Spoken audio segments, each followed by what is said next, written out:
भारतीय दंड संहिता के बारे में जनरल बातें बताएंगे। Nature and definition of crime, अपराध की प्रकृति और परिभाषा।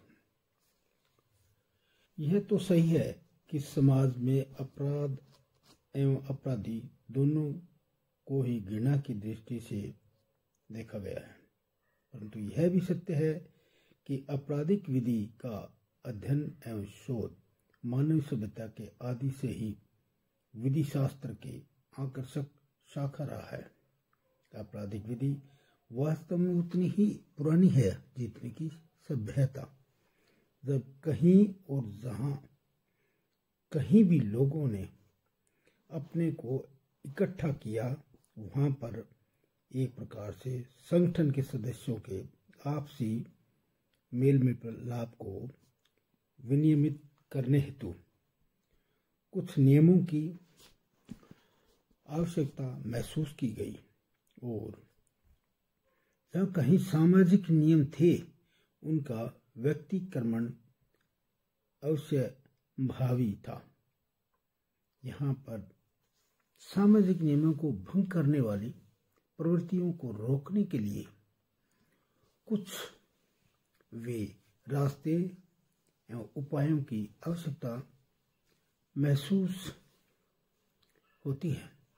प्रत्येक व्यक्ति संगठित समाज में कुछ ऐसे कार्य होते हैं जिन्हें लोग दंड के भय से नहीं करते हैं।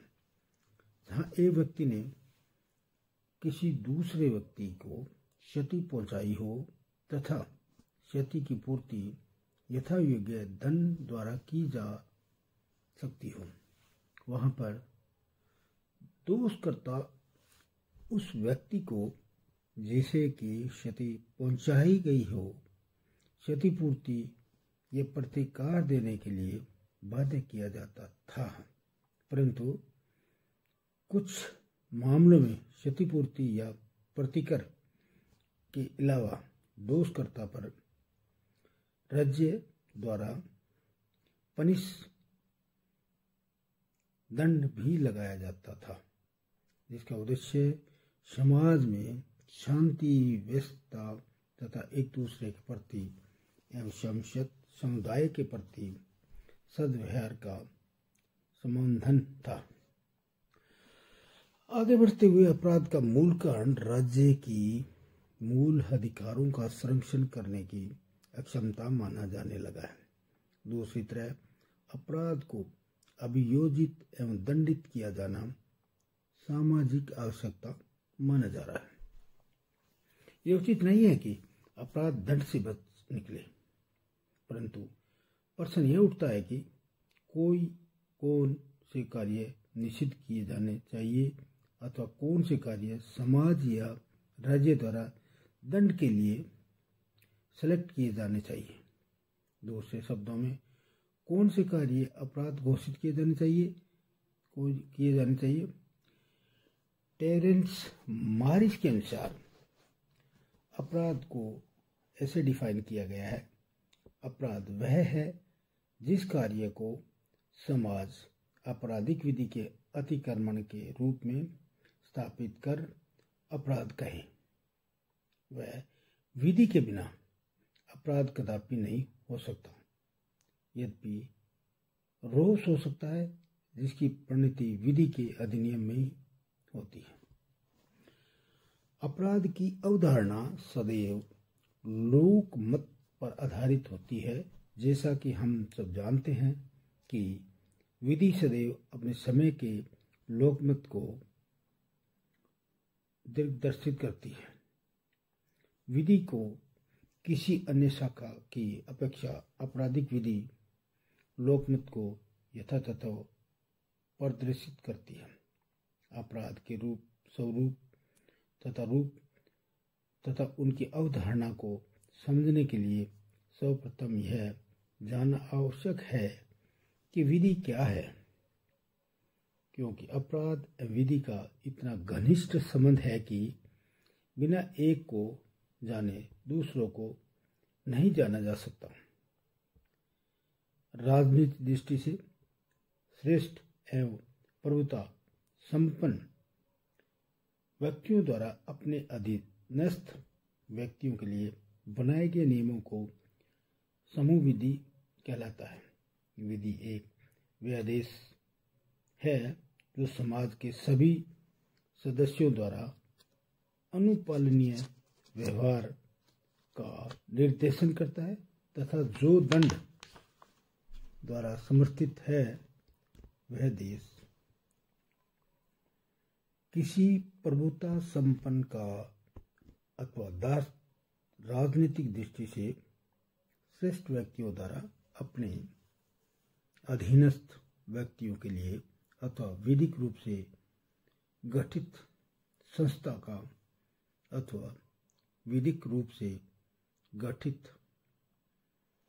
विधानाग द्वारा अधिनियमित विधान का तथा जो समाज के सदस्यों को सामान्य रूप से इकट्ठित किया गया हो सकता है।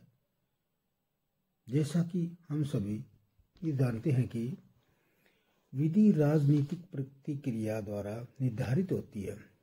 यह लोगों द्वारा मान्य न्यूनतम मानकों मिनिमम स्टैंडर्ड के अनुरूप होती है। विधियों का केवल परिवर्तन ही नहीं अपितु व्यवहार की आपराधिक रूप से परिभाषा भी राजनीतिक प्रतिक्रिया का एक भाग है।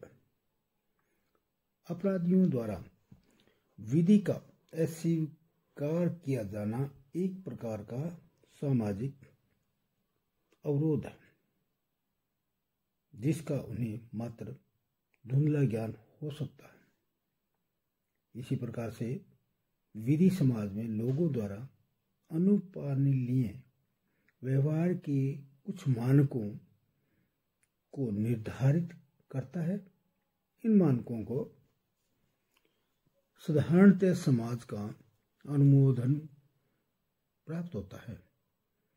इस निश्चित मानकों से विचलन समाज द्वारा दंडनीय माना गया। ऐसा आचरण जो निर्धारित मानकों के अनुसार नहीं होता है अपराध की श्रेणी में माना गया। विधि की इस परिभाषा के अनुसार विधिक अवज्ञा को अपराध की श्रेणी में माना जाता है, परंतु विधि की प्रत्येक अवज्ञा अपराध नहीं है, क्योंकि संविदा विधि, पारिवारिक विधि तथा व्यवहार विधि का उल्लंघन तब तक अपराध नहीं हो सकता जब तक कि ऐसा उल्लंघन किसी विधि द्वारा अपराध न घोषित कर दिया जाए। एक साधारण व्यक्ति के लिए अपराध वह कार्य है जिसे समाज में लोग घोर निंदा के योग्य समझते हैं। अपराध विधि द्वारा निषिद्ध भी है, परंतु समाज की नैतिक मान्यता के विरुद्ध भी है। हत्या, लूट, चोरी, जालसाजी इत्यादि छल ऐसे कार्य है जिसे सभ्य समाज में लोग स्वीकार नहीं करते हैं, अंत वे अपराध है। मूलतः किसी कार्य को अपराध होने के लिए आवश्यक है कि वह विधि के उल्लंघन के रूप में किया हो तथा समाज के नैतिक मान्यताओं के विरुद्ध हो। परंतु हम जानते हैं कि आचार सापेक्ष होते हैं, जबकि नैतिकता परिवर्तनशील अवधारणा है, क्योंकि यह लोकमत में परिवर्तन होने के साथ ही साथ बदलती भी रहती है। लोकमत स्वयं भी समय समय पर बदलती समाज की आवश्यकताओं पर डिपेंड करता है। नैतिक मूल्य एक देश से दूसरे देश, एक ही देश के अलग अलग स्थानों तथा समय समय पर भिन्न भिन्न स्थानों पे होते हैं। यह इस बात से स्पष्ट है कि एक ही कार्य विभिन्न देशों में अपराध नहीं घोषित किया गया है।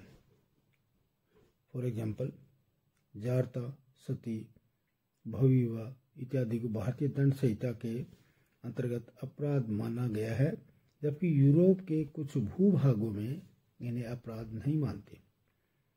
कुछ शताब्दी पूर्व सती होना भारत में एक पुण्य माना जाता था, परंतु अब भारतीय दंड संहिता के अंतर्गत इसे अपराध माना जाता है। हिंदू विवाह अधिनियम 1955 के अंतर्गत बहुविवाह विवाह हिंदुओं के लिए निषिद्ध कर दिया गया है, परंतु ईसाइयों तथा मुसलमानों के लिए ऐसा कोई प्रावधान नहीं है। ईसाइयों पर संभवतः उनकी व्यक्तित्व विधि द्वारा बहुविवाह पर प्रतिबंध लगा दिया गया, पर मुसलमान आज भी एक समय में 4 पत्नियां रख सकता है।